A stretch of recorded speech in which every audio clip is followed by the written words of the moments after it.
rehetra foindrindra zanakiniray tsy namelay rery mpanaotra ay anakinako maveko pitary dalanay sakaizako rehetra efa namadikay miovaova toetra eloza satsy toy izay manisy fanantenan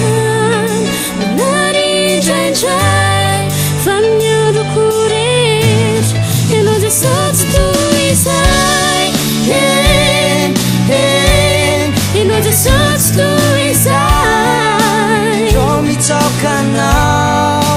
fifaresinao mifogo feno anao feno afalinao aminao ianao no tiako indrindra fanomelay paradis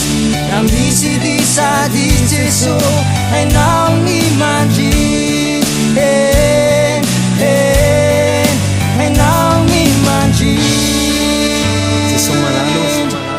eo ampelantananao no anakinako no avoko satria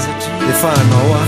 osakaizako rehetra efa namadikay miovaova toetra eloza satsy toy izay manisy fanantenan manary indraindray fa miandroko rehetra eloza satsy toy izay osakaizako rehetra efa namadikay miovaova toetra eloza satsy toy izay manisy fanantenan manary indraindray fa miandroko rehetra eloza satsy toy izay eloza satsy toy izay ano maminy foko mamafanyady soko manafona ny toloko Kristy tsy foiko mba fotsy malaina manafona ny aditsaina manavao indray ny fiaina Kristy tsy foiko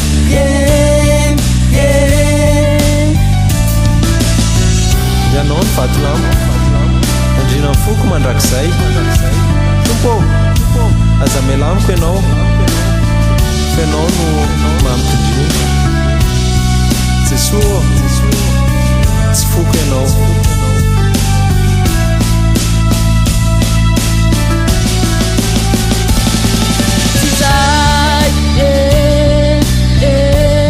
ianao Jesosy tsy toy izay ianao no maminy foko mamafany ady soko manafona ny toloko Jesosy Kristy tsy foko